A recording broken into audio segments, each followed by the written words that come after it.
I'm Amanda Peterson, 32, and my entire life has been built on lies.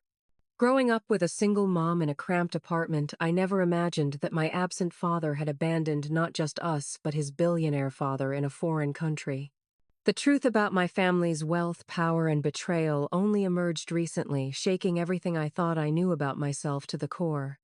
Before I dive into this unbelievable story, let me know where you're watching from. Hit that subscribe button if family betrayal stories make your jaw drop as much as mine did. Trust me, you'll want to stick around for how this all unfolds. Growing up in the Rainier Valley neighborhood of Seattle wasn't exactly the childhood of privilege. Our two-bedroom apartment was small but clean, and my mom Grace made it feel like home despite our limited means. She worked double shifts as a nurse at Harborview Medical Center, often coming home exhausted, but still finding energy to help me with homework or bake cookies on weekends. We weren't poor, but we watched our pennies carefully. Sales were hunted, luxuries were rare, and vacations meant camping trips to Olympic National Park rather than flights to Disneyland. When I'd ask about my father, Mom would briefly say, "James left when you were 3, then quickly change the subject. The few photos she kept showed a handsome man with my same hazel eyes, but that's all I knew. No stories about how they met, no family history, no explanation for why he vanished. As I grew older, I noticed Mom tensed whenever his name came up, so eventually I stopped asking. School became my focus instead. I threw myself into academics and extracurriculars, determined to build a life different from our financially precarious one. After graduating from the University of Washington with a marketing degree, I landed an entry-level position at a Seattle tech firm. 10 years later, I'd worked my way up to marketing executive at Rainier Digital with a comfortable condo overlooking Lake Union and a life that felt stable if somewhat rootless. Dating had never been my strong suit. Brief relationships would fizzle out when partners sensed my reluctance to open up about my background. Then I met Ryan at an industry conference 3 years ago. As the development director for a nonprofit focused on educational equity, he had none of the ego common among tech guys. He was patient with my guardedness, never pushing when I'd changed the subject away from family questions. When he proposed last spring with a vintage emerald ring instead of a diamond, because your eyes light up like emeralds when you laugh, he'd said, I finally felt like I was building my own family. That's when the questions started haunting me more persistently. Who would walk me down the aisle? What medical history should I be aware of before we considered children? Was my father even alive? I want to research my family tree before the wedding, I told Ryan one evening as we reviewed potential venues online. I don't even know if I have extended family who should be invited. Ryan squeezed my hand. Whatever you discover, we'll face it together. I started with simple online searches, expecting little. James Peterson was a common enough name that finding specific information seemed unlikely. But when I added Seattle and approximate dates, unexpected results appeared. News articles from the Seattle Times business section mentioning William Peterson, tech industry titan, and his son James.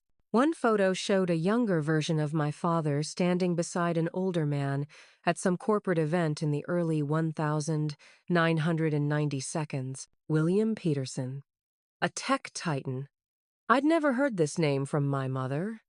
Never known of a grandfather in the industry where I now worked. The article referenced Horizon Technologies, a company I vaguely recognized as one of the early software security pioneers. That night, I confronted my mother, placing printouts of the articles on her kitchen table during our weekly dinner. "Who is William Peterson?" I asked, watching her face pale as she recognized the name. "Why didn't you ever tell me my grandfather was wealthy?" Mom's hands trembled as she set down her fork. "It's complicated, Amanda. I'm getting married. I deserve to know my own family history." She sighed deeply, the weight of long-held secrets evident in her slumped shoulders. "Your father didn't want you involved with that world. Neither did I." "What world? Why all the secrecy?" "William is not a good man." Her voice hardened. "James had reasons for breaking ties.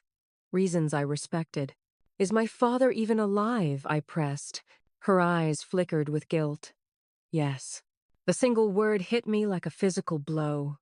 You've known where he is all these years. We've had limited contact. For your protection. My protection, I stood up, knocking my chair backward. I'm 32 years old. I don't need protection from knowing my own father. Mom reached for my hand, but I pulled away. James lives in Portland now. He's asked about you many times over the years. The betrayal stung sharper than I could have imagined. Not only had my father abandoned us, but my mother had actively kept him from me, or me from him. I couldn't tell which was worse. I want his number, I said, my voice steady, despite the emotions churning inside. Right now. Mom nodded resignedly and retrieved her phone. Within minutes, I had my father's contact information and a lifetime of questions demanding answers. I waited until morning to make the call, spending a restless night rehearsing what I would say to the father I couldn't remember. Ryan offered to be there for support, but this was a conversation I needed to have alone. When I finally dialed, the phone rang 4 times before a deep voice answered, simply James Peterson. "This is Amanda," I said, my voice catching. "Your daughter." The silence that followed felt endless. Then Amanda, "Is everything okay? Is Grace all right?" Not "I've missed you," or "I've been wanting to call." His first concern was for my mother's welfare. "Mom's fine," I replied coolly. "She finally told me you've been in contact all along." Another pause. "I've wanted to reach out to you many times, but you didn't. It's complicated." That's exactly what Mom said. I'm tired of complicated. I want answers. We agreed to meet that weekend at a coffee shop in Portland. I made the 3-hour drive south with a knot in my stomach, half expecting him not to show. But there he was, seated in the corner, a man with my eyes and jawline, looking both familiar and like a complete stranger. James Peterson had aged well.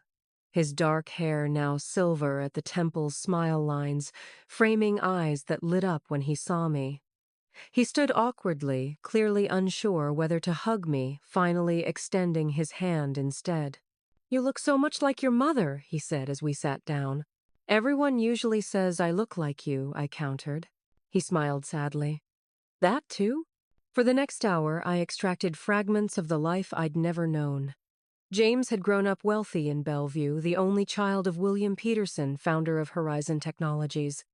The company had pioneered encryption software in the 1980 seconds, making William a fortune when internet security became paramount in the 1990 seconds. "Your grandfather expected me to follow in his footsteps," James explained. "I worked at Horizon after college, heading their consumer division while he focused on government contracts. And my mother, how did you meet her?" "Grace was finishing nursing school. We met at a charity event Horizon sponsored at Harborview." His expression softened. "She was beautiful, principled, completely unimpressed by wealth. She kept me grounded when everything in my father's world was about status and power." I tried to reconcile this with what I knew. "So you were wealthy, had a successful career in your family business, married my mother, then just walked away from everything, including your 3-year-old daughter." James winced. "I know how it looks. But leaving was the only way to protect you both from my father's world." "What does that even mean? What was so terrible about your father's world that abandoning your child was the better option?" He hesitated, spinning his coffee cup between his hands. "William is controlling, manipulative. He saw Grace and you as distractions. When I started disagreeing with his business decisions, he threatened to cut me off, which I could handle.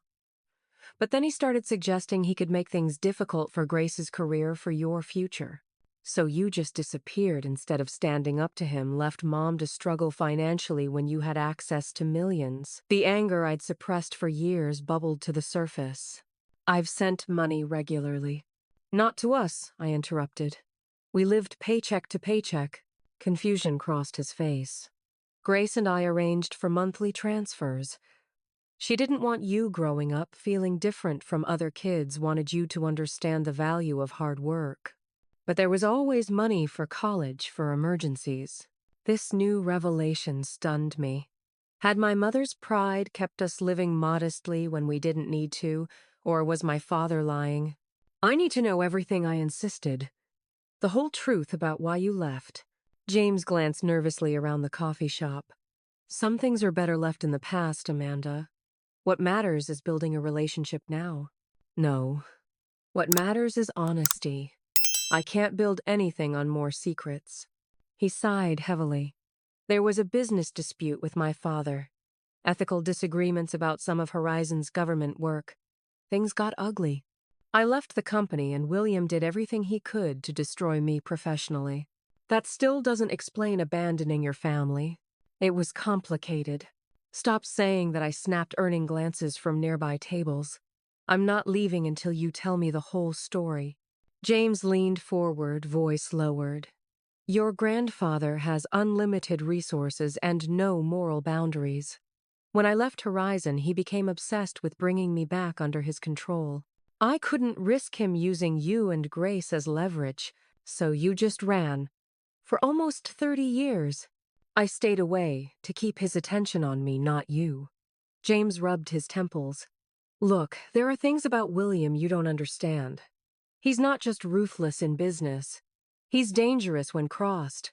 I felt the conversation circling without reaching the core truth. What happened between you two? What was this business dispute really about? I can't get into details today, James said, checking his watch. I have a therapy appointment I can't miss. The disappointment was crushing. I'd waited my entire life for this conversation, and he was cutting it short without providing the answers I needed. Fine, I said coldly. But this isn't over. I want the full story, not just convenient pieces. As we parted, James hesitated. Amanda, whatever you do, don't contact William. He's not the grandfather you might hope for. His warning only strengthened my determination to uncover the truth he was hiding. Back in Seattle, I threw myself into researching everything about William Peterson and Horizon Technologies. The more I discovered, the more confused I became about my father's warnings. Horizon Technologies had grown from a small security software firm into a multinational corporation, with government contracts worth billions. Business profiles described William as brilliant but ruthless, a visionary who didn't suffer fools. His reputation for aggressive business tactics was well documented, but that hardly seemed reason enough for my father's dramatic disappearance from our lives. Social media revealed a world I'd never imagined being connected to. My father had cousins who posted photos from yachts in Monaco and private jets to Aspen. These people, technically, my relatives, lived lives that seemed plucked from reality shows about the ultra-wealthy. Most surprisingly, William Peterson was still alive at 87, living in a lakefront mansion in Bellevue just 30 minutes from my condo. The thought that my billionaire grandfather had been so close throughout my childhood was mind-boggling. I debated contacting him directly, but decided to confront my father with this new information first. This time, I drove to Portland with Ryan for moral support. You need to tell me everything, I insisted when we met James at his modest home in Portland's Sellwood neighborhood. I've spent the past week researching Horizon and William. I know he's still alive, still in Seattle. What really happened between you two? James paced his living room, looking trapped. Ryan sat quietly beside me on the sofa, a steady presence as my father finally began revealing more of the truth. 30 years ago, Horizon was developing encryption software, he began. We had separate divisions, mine focused on consumer protection, William's on government contracts. Initially, it was straightforward security work, but then William pursued military applications I wasn't comfortable with. What kind of applications? Ryan asked, when James paused. Software that could be weaponized. Systems that could remotely access and control infrastructure. Power grids. Water systems. Communications. James shook his head. William saw dollar signs. I saw potential for misuse. That's your big ethical disagreement, different business directions. I couldn't hide my disappointment. It went beyond that, James insisted. When I threatened to go public with my concerns, he made it clear there would be consequences. Not just for me, but for anyone I cared about. You still haven't explained why you completely disappeared from my life, I pressed. James sank into a chair, looking suddenly older. There was an incident in Thailand. It's not something I'm proud of. Thailand? What are you talking about? William tracked me to Bangkok, where I'd gone after leaving Horizon. He came supposedly to reconcile, but actually to pressure me into signing away my patent rights. James stared at his hands. Things got heated. I left him in a rural area. It was a terrible decision made in anger. The admission hung in the air. Had my father actually abandoned his elderly father in a foreign country? I made sure he had access to help, James added quickly. I wasn't trying to harm him, just get away. But William never forgave me. He became even more determined to destroy me after that. I struggle to process this new information. So you've been hiding from him all these years because of this incident. It's more complicated than... If you say it's complicated one more time, I'm walking out, I snapped. James took a deep breath. William is still dangerous, Amanda. He's been watching you your whole life, waiting for an opportunity to use you against me. That's paranoid, I scoffed. Why would he care about me? Because I still legally own patents he needs. Because he never lets go of a grudge. Because controlling people is how he operates. As we left Portland that evening, Ryan voiced the concern growing in my mind. Your dad seems genuinely afraid of your grandfather, but something doesn't add up. Why would a billionaire spend decades obsessed with punishing his son over one business disagreement and a bad trip to Thailand? Exactly, I agreed. There's still something he's not telling me. The next morning, I received an unexpected message on LinkedIn from someone named Rebecca Peterson claiming to be my cousin. I've been following your career at Rainier Digital for years, she wrote. Grandfather William would love to meet you. He talks about you often. The message confirmed James's claim that William had been keeping tabs on me. But rather than frightening me, it strengthened my resolve. If I wanted the complete truth, I needed to hear William's side of the story. Despite Ryan's concerns and my father's warnings, I replied to Rebecca, agreeing to meet my grandfather. Whatever secrets had fractured my family, I was determined to uncover them all. Rebecca arranged a dinner at William's Bellevue estate the following week. As my Uber passed through massive iron gates and wound up a tree-lined driveway, the scale of my grandfather's wealth became tangible. The lakefront mansion sprawled across manicured grounds, its windows glowing amber against the twilight sky.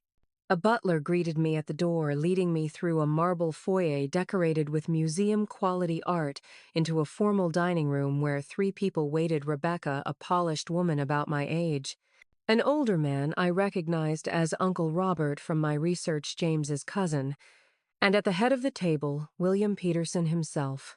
Despite being 87, William commanded the room with his presence. Tall and lean with a full head of white hair, he rose smoothly from his chair as I entered, his piercing hazel eyes so like mine assessing me intently.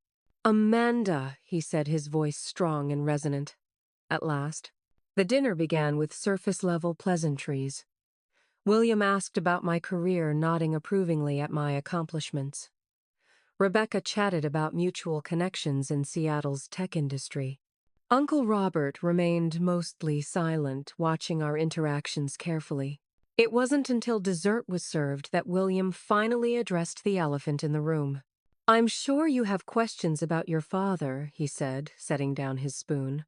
About why James has kept you from your rightful family all these years. I'm trying to understand what happened, I replied cautiously. William's expression darkened. What did James tell you about Thailand? That you followed him there after he left Horizon. That you argued and he left you in a rural area. William laughed without humor. A sanitized version indeed. He nodded to Rebecca, who retrieved a leather portfolio from a sideboard and placed it before him. Let me tell you what actually occurred. According to William, James hadn't simply left Horizon over ethical disagreements. He'd stolen proprietary software intending to sell it to competitors. When William discovered the theft, James fled to Thailand. William followed, hoping to reason with his son and protect the company. I tracked him to a village outside Chiang Mai. William continued removing documents from the portfolio. When I confronted him, James became enraged. He took my passport, wallet, phone, everything.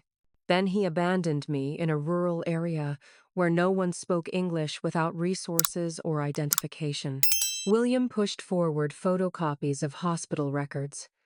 I collapsed from dehydration after walking for days. A local farmer found me and took me to a clinic. I nearly died from kidney failure. The medical records appeared genuine, as did the Thai police reports he showed next, documenting the incident. Why would he do that, I asked, struggling to reconcile this account with the father I'd recently met. James has always been volatile when confronted, William replied. The irony is I'd gone there prepared to forgive him, to offer him a second chance. He sighed heavily. Instead, I returned to rebuild Horizon without him creating the success you see today. I studied my grandfather's face, searching for deception, but finding only what appeared to be long-carried pain. Why didn't you ever contact me directly? Grace made it clear she wanted no part of the Peterson family money or influence. I respected that decision, though it pained me to watch you grow up without the advantages that should have been yours. William leaned forward. But I've always kept track of your progress, Amanda. I'm proud of what you've accomplished on your own merit. The sincerity in his voice was compelling. For the first time, I considered that my father might be the villain in this family drama, not my grandfather. When I confronted James the next day, showing him the evidence William had provided, his face drained of color. These documents are manipulated, he insisted, hands shaking as he examined them. Yes, I left him in Thailand, but not without resources. I made sure he had access to the embassy to transportation. Why should I believe you? I demanded. You've lied by omission my entire life. Amanda, please, James pleaded. William is manipulating you. There's more to the story than these doctored reports. Then tell me, what's the full truth? But again, James hesitated, holding back crucial information. His continued secrecy only reinforced my growing trust in William's version of events. Ryan, however, remained skeptical. After reviewing the documents William had provided, he pointed out inconsistencies in dates and details. Something doesn't track here, he said. These hospital records show admission dates that don't align with the police reports. And look at this visa stamp. The format is wrong for that year. You think William fabricated evidence? I asked, surprised by Ryan's detective work. I think neither your father nor grandfather is telling the complete truth. Ryan squeezed my hand. If you really want answers, maybe you need to go to the source. Thailand, I murmured, the idea taking root. Find the people who were actually there. It's a long shot after 30 years, Ryan cautioned. But not impossible. A plan was forming in my mind. The hospital records mention names. The police reports list witnesses. If even one person remembers what happened. Ryan nodded slowly. I have vacation time saved up. We could go together. 2 weeks later, we boarded a flight to Bangkok, beginning a journey that would either confirm my father's betrayal or reveal my grandfather's deception. Either way, I was determined to uncover the truth that both men seemed intent on hiding. Chiang Mai greeted us with humid air scented with jasmine and exhaust fumes, a city where ancient temples stood alongside modern buildings. Using the documents William had provided, we first located the hospital where he claimed to have been treated 30 years ago. The facility had been renovated several times since then, but remarkably, one administrator remembered Dr. Robert Campbell, an American doctor who had worked there in the 1990 seconds. Though Dr. Campbell had retired, he still lived in Chiang Mai, having married a Thai woman and settled permanently. We found him in a comfortable house near Doi Suthep Mountain, a tall, weathered man with kind eyes who remembered the Peterson case immediately. Of course I recall William Peterson, he said, serving us tea on his veranda. Not many American billionaires ended up in our modest hospital back then, but I'm surprised anyone's still interested in that old business. I'm trying to understand what happened between my father and grandfather, I explained. William claims my father abandoned him without resources, that he nearly died as a result. Dr. Campbell's eyebrows rose. That's not exactly how I remember it. According to the doctor, William had indeed been admitted with dehydration and exhaustion, but he hadn't been alone or without resources. He arrived with 2 Thai men, bodyguards or fixers of some sort. They had a car, phones, plenty of money. Dr. Campbell frowned. What struck me as odd was how angry Mr. Peterson was about his son. He kept making calls trying to track him down.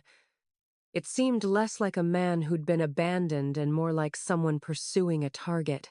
This directly contradicted William's claim of being left helpless. Did you ever meet my father, James Peterson?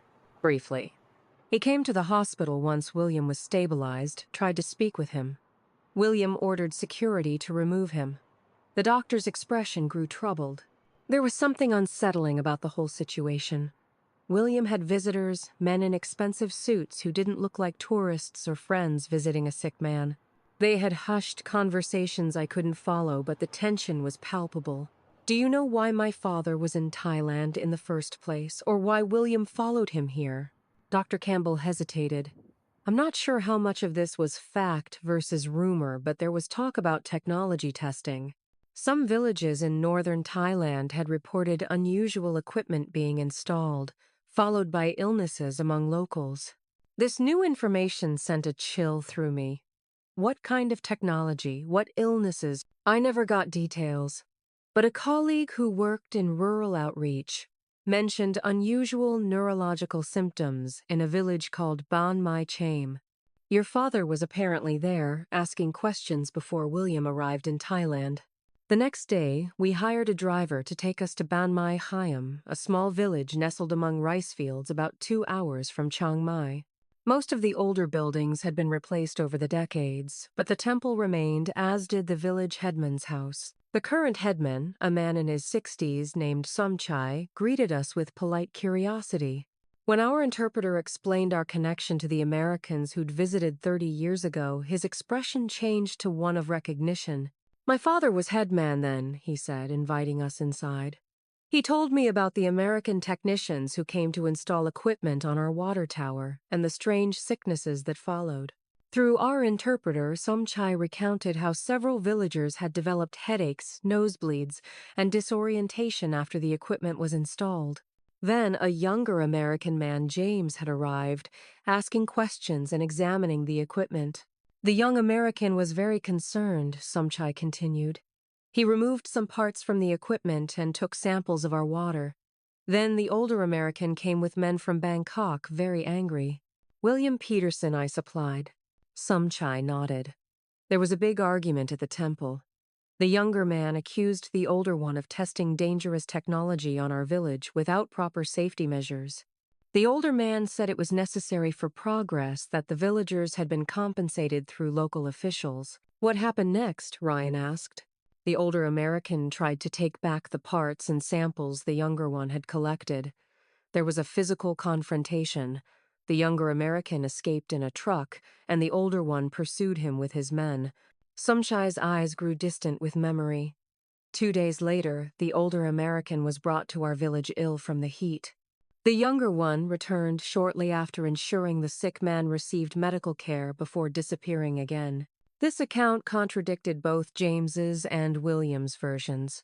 My father hadn't callously abandoned William without help, but neither had William been the would-be reconciler he'd portrayed himself as. At the local government office in the nearest large town, we discovered archived newspaper clippings that supported Somchai's story. One article mentioned unspecified technical testing in the region, followed by reports of illness. Another showed a photograph of William with Thai military officials, captioned with a reference to cooperation on advanced security measures. Most damning was a file containing complaints from several villages about health issues following equipment installations and correspondence from James Peterson to local health authorities, warning about potentially harmful electromagnetic frequencies being tested without proper safety protocols. In a stroke of luck, we located a retired local journalist who had investigated the story before it was abruptly dropped by his newspaper. He shared photocopies of his research, including evidence suggesting William had paid substantial bribes to local officials to permit testing of experimental technology without proper oversight. Your father was trying to expose this, the journalist explained. William was trying to silence him and recover the evidence. It became a private battle between them after my editor was pressured to kill the story.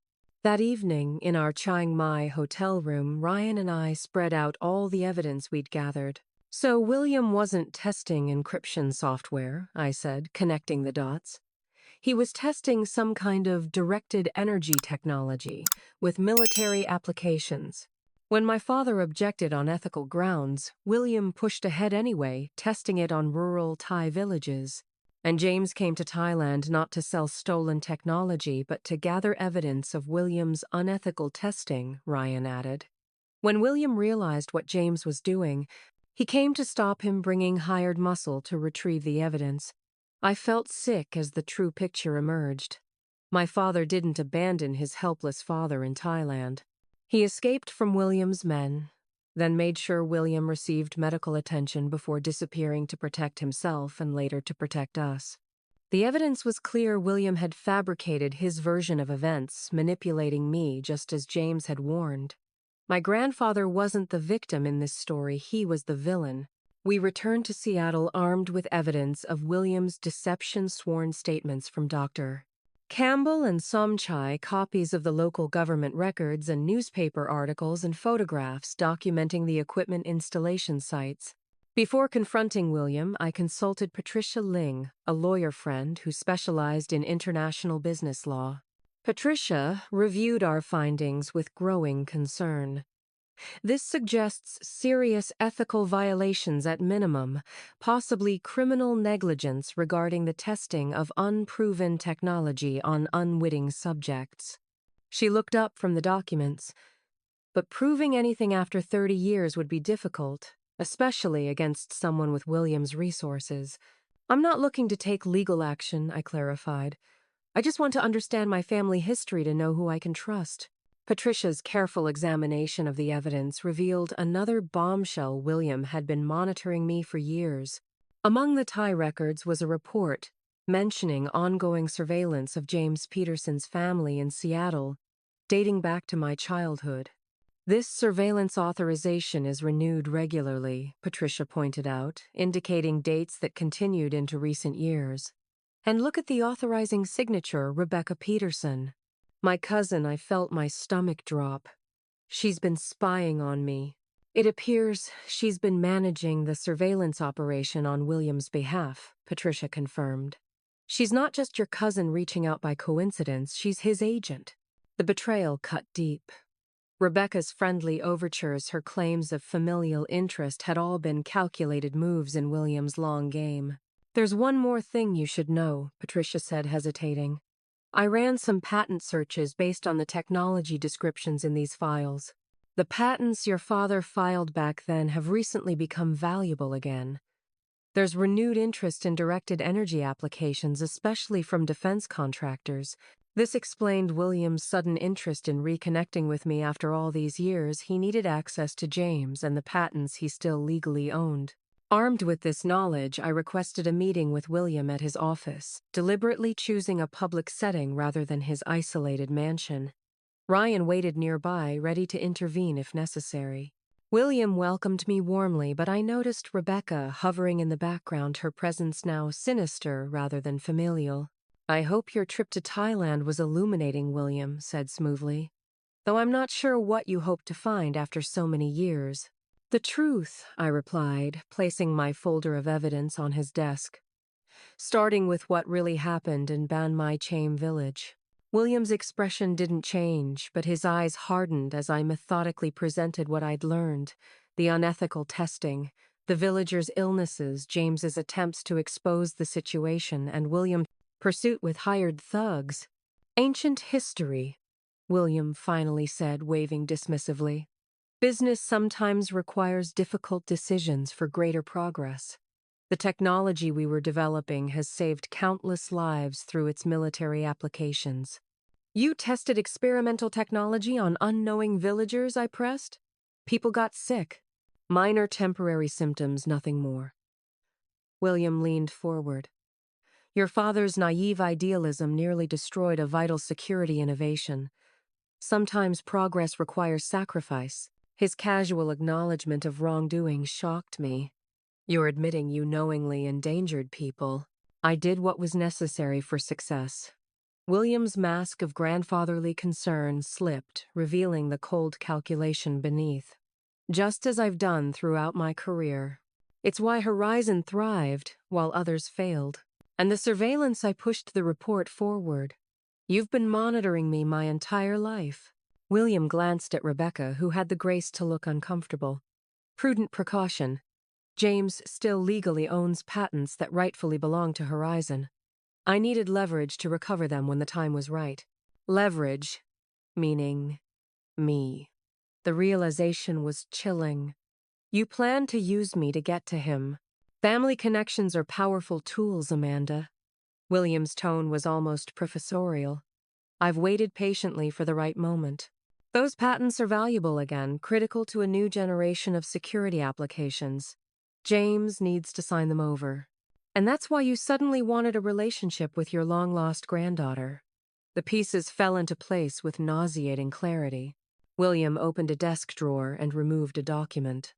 I'm prepared to make this worth your while. $10 million for your assistance in persuading James to sign these transfers. He slid the paper toward me.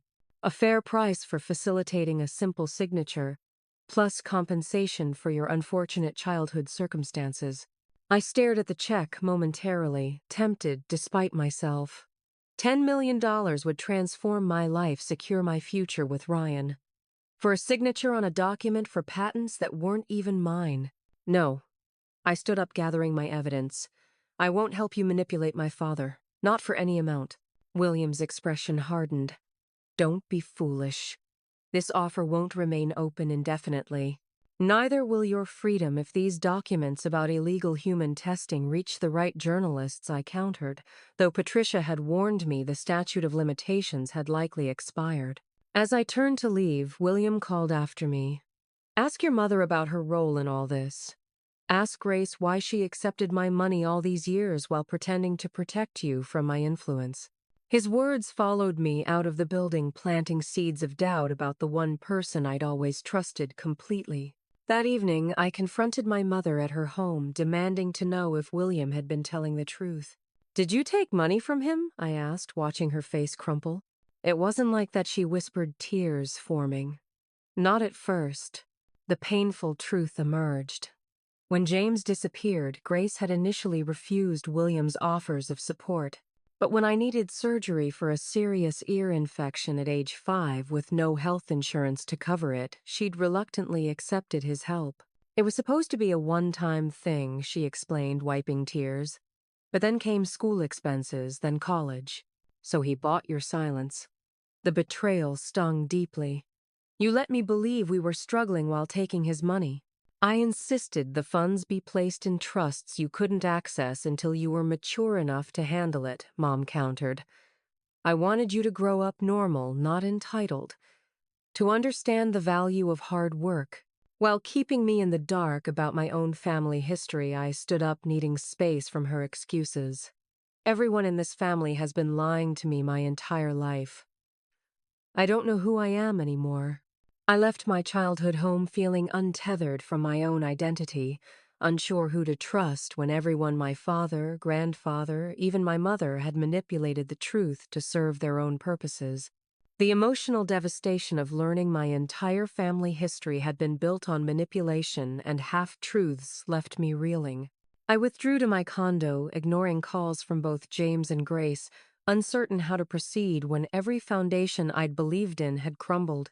Ryan became my anchor, listening without judgment as I processed each new revelation. After 3 days of emotional turmoil, he gently suggested the only path forward. You need closure, Amanda. Real answers without the manipulation. He squeezed my hand. Get everyone in the same room. Make them face each other with their versions of the truth.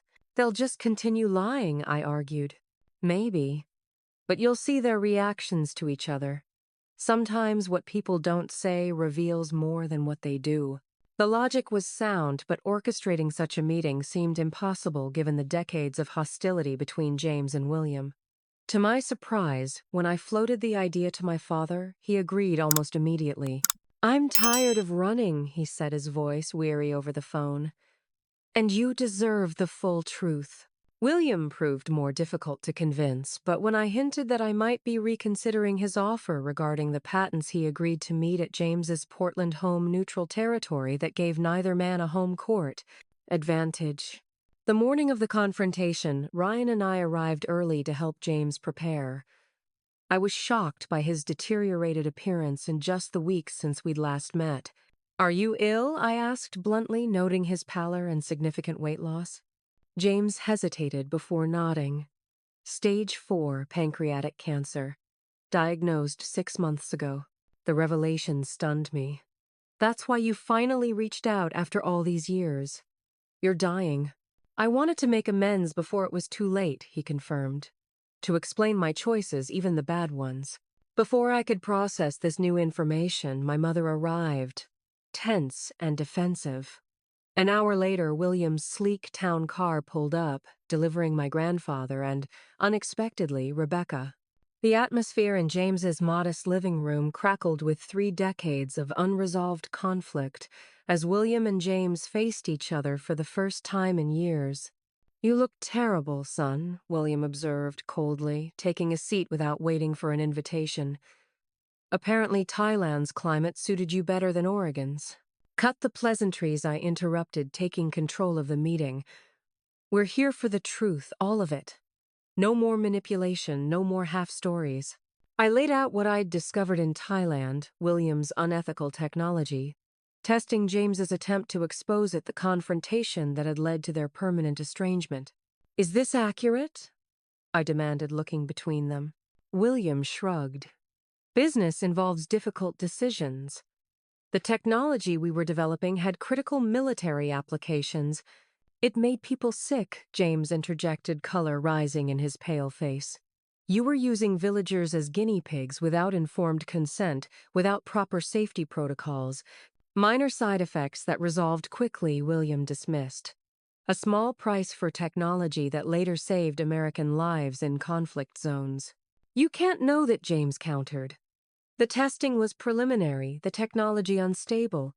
You were rushing development to meet contract deadlines without proper safety verification." As the two men argued, the full picture began emerging.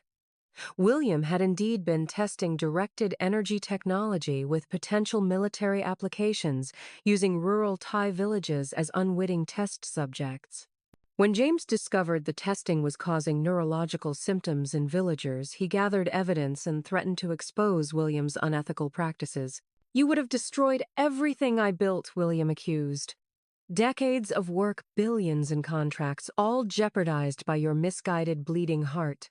"People were suffering," James shouted momentarily, energized by righteous anger. "Children with nosebleeds and seizures, you didn't even care." "I cared about progress," William replied coldly. "About American technological dominance. About creating security innovations that would transform the industry." Individual discomfort was unfortunate but necessary. The callousness of his response chilled the room. Even Rebecca looked uncomfortable with her grandfather's naked disregard for human suffering. "So James took evidence and fled," I summarized.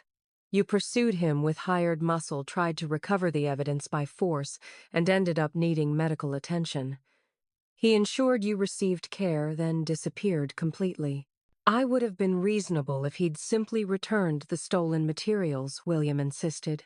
Reasonable Grace spoke up for the first time. "You threatened our unborn child. You told James either he returned everything and came back to work for you, or you'd ensure his offspring never had a future." I turned to my mother, shocked.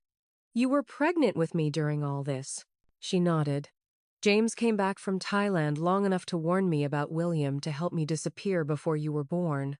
We lived under different names for your first 2 years until William's investigators found us anyway." "I merely wanted to ensure my grandchild's welfare," William said smoothly. "By having us watched our entire lives," I challenged. By manipulating my cousin into spying on me, I gestured toward Rebecca, who had the grace to look ashamed. "Rebecca has been quite helpful managing various aspects of family business," William replied, "including keeping track of James's movements over the years." "You knew where he was all along," I realized. "This whole time." "Of course. William smiled thinly. I've always known exactly where James was. I allowed him his little rebellious exile as long as the patents remained inactive. But now that the technology is viable again, you orchestrated this whole reconciliation to pressure him into signing over the patents. I finished disgusted. Business is business, Amanda. Family is family. Sometimes they intersect. You're terminally ill, I said to James, understanding dawning. And he knows it. The patents will transfer to your estate upon death, which means they would go to you as my only heir, James confirmed. William has been waiting for me to die, but now he's running out of patience because new military applications have made the technology valuable again. Is that true? I asked William directly. His silence was confirmation enough. I'll make you a deal, William James said, his voice strengthening with resolve. I'll sign over the patents right now, no conditions, if you agree to leave Amanda alone permanently. No more surveillance, no more manipulation. William considered briefly. Done. No, I protested, seeing the trap. Dad, don't. But James had already pulled out a folder containing the transfer documents. I prepared these before you arrived. I knew it would come to this. You've finally developed some business sense, William observed, reaching for the papers. Not business. Family. James looked at me meaningfully. I failed you for most of your life, Amanda. I won't fail you now. As William reviewed the documents with obvious satisfaction, Rebecca's phone chimed. She glanced at it, then paled visibly. Grandfather, we have a situation. She showed him the screen. William's expression transformed from triumph to fury. What is this? Insurance, Ryan explained, speaking for the first time. While you've been here, the evidence of your unethical testing in Thailand has been securely uploaded to several journalists. Any attempt to renege on your agreement with James, any future harassment of Amanda or Grace, and the files go public. You can't prove anything after 30 years, William dismissed, though his confidence seemed shaken. The documentation is quite compelling, Ryan countered. Enough to warrant investigation, to tarnish Horizon's reputation, to raise questions about current military contracts. William's eyes narrowed as he calculated his options. Finally, he signed the patent transfers and stood abruptly. Consider this the end of our family connection, he said coldly. Rebecca, we're leaving. As they moved toward the door, William turned back. Remember, Amanda, you chose the wrong side today. James left you in poverty when you could have been raised with every advantage. He abandoned you for decades. And for what misguided principles that changed nothing? After they'd gone, the four of us sat in stunned silence, processing the confrontation's outcome. Why did you do that? I asked James finally. Give him exactly what he wanted. Because it's what you needed, he replied simply. Freedom from William's influence. And honestly, the patents mean nothing to me now. He gestured vaguely toward his frail body. I don't have time for more battles. The reality of his illness hit me anew. This man I'd only just found was already slipping away. How long? I asked softly. Months, maybe weeks, he admitted. I'm sorry, Amanda. For everything. For not being brave enough to stay and protect you myself. For leaving that burden to Grace. My mother reached for his hand, a simple gesture that spoke volumes about their complicated past. We all did what we thought was right, she said. Even when we were wrong.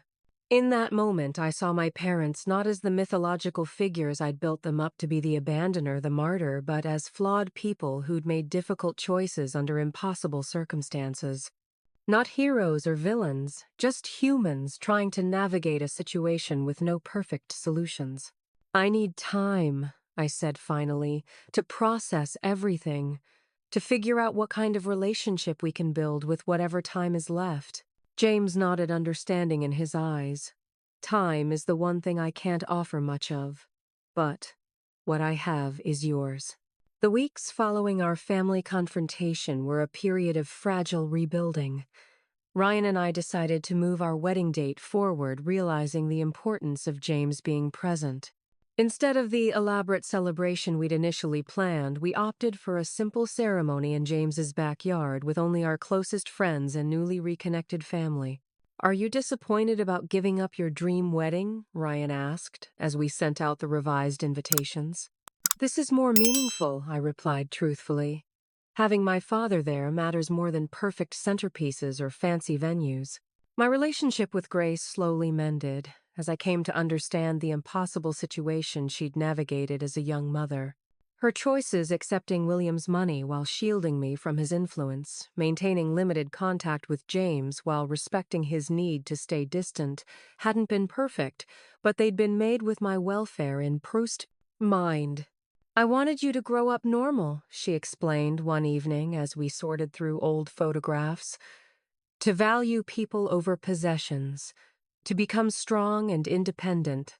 Maybe I was wrong to keep so many secrets, but I couldn't risk William using you as a pawn in his game with James. I understand now, I told her, and I did.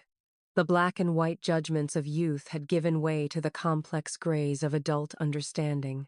James's health declined rapidly, but our remaining time together took on a precious quality.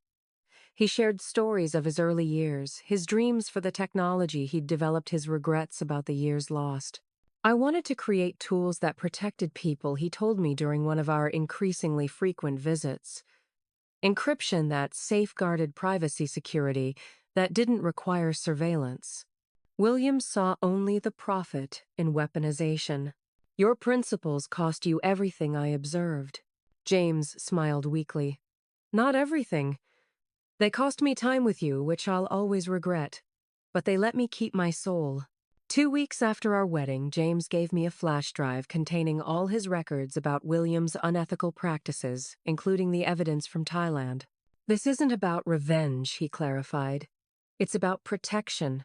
William will leave you alone as long as he fears exposure, but his word means nothing without leverage.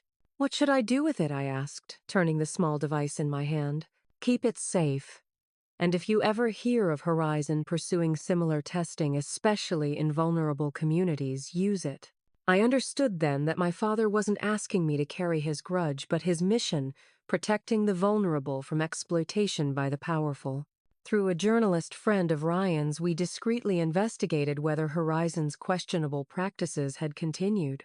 What we discovered was concerning enough that I authorized a carefully redacted version of James's evidence to be shared with a respected investigative reporter. The resulting exposé didn't directly name William or Horizon, but raised serious questions about unregulated technology testing in developing nations. The article prompted congressional inquiries into defense contractor practices and led to new oversight requirements for experimental technology deployment. William, recognizing the warning shot, attempted to contact me one final time, arriving unannounced at my office with an unexpected proposition. I underestimated you, he said without preamble. You're more like me than James ever was, strategic, willing to use leverage effectively. I'm nothing like you, I replied coldly. Perhaps not entirely, he conceded, but you have the Peterson business instinct. I'm prepared to offer you a place at Horizon, a directorship with real influence over ethical guidelines and testing protocols. The offer was cleverly crafted to appeal to my desire to prevent further exploitation, but I recognize the manipulation behind it. No, thank you, I said firmly. I've seen how you operate. How you use people until they're no longer useful, then discard them. This isn't about sentiment, William countered. It's a business proposition. You could do more good inside the system than throwing stones from outside. For a brief moment, I considered the possibility. Could I effect change from within Horizon, prevent the next Thailand incident? My father believed some systems can't be reformed from within, I said finally. That some corruption runs too deep. I think he was right about Horizon. William's expression hardened. Naive idealism. Just like James. Maybe, I acknowledged. But I'd rather be naive than complicit. As he turned to leave, I felt a strange mix of pity and revulsion for this brilliant, ruthless man who had sacrificed his humanity for success. In his single-minded pursuit of power and technological dominance, he'd lost the one thing that truly matters: genuine human connection. James passed away peacefully 3 months after our wedding, having lived just long enough to see the initial impact of the investigative report. At his request, we scattered his ashes at Cannon Beach on the Oregon coast, a place he'd loved in his youth before the family conflicts had consumed his life. Standing on the beach with Ryan and Grace, watching the waves claim the last physical remnants of my father, I reflected on the twisted path that had led us here. The secrets, lies, and manipulations had cost our family decades of connection, yet had also forged each of us into the people we'd become. I wouldn't have chosen this story, the absent father, the struggling single mother, the manipulative grandfather, but it was mine nonetheless. And through its painful revelations had come a deeper understanding of human complexity than I might have gained through a simpler, less traumatic family history.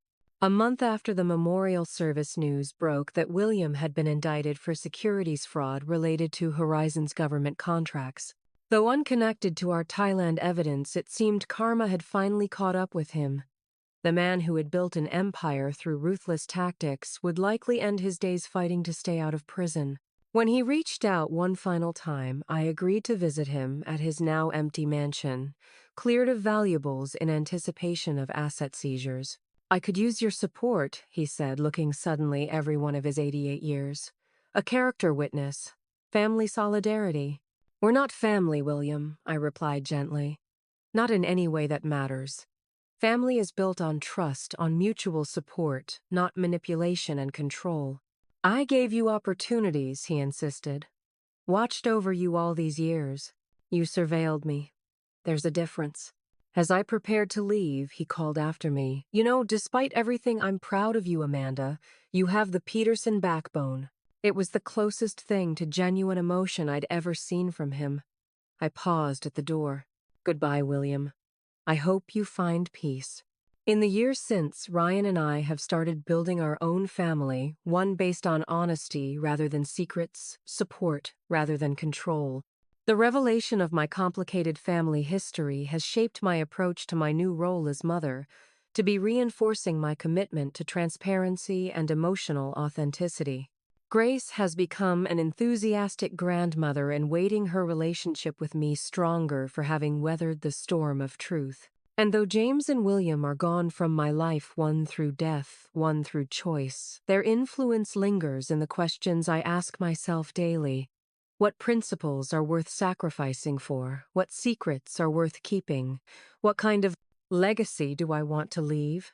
In the end, I've learned that family isn't defined by blood or wealth or power. It's created through honesty, forgiveness, and the courage to choose connection over control. The money and privilege William offered could never compensate for the manipulation that came with it.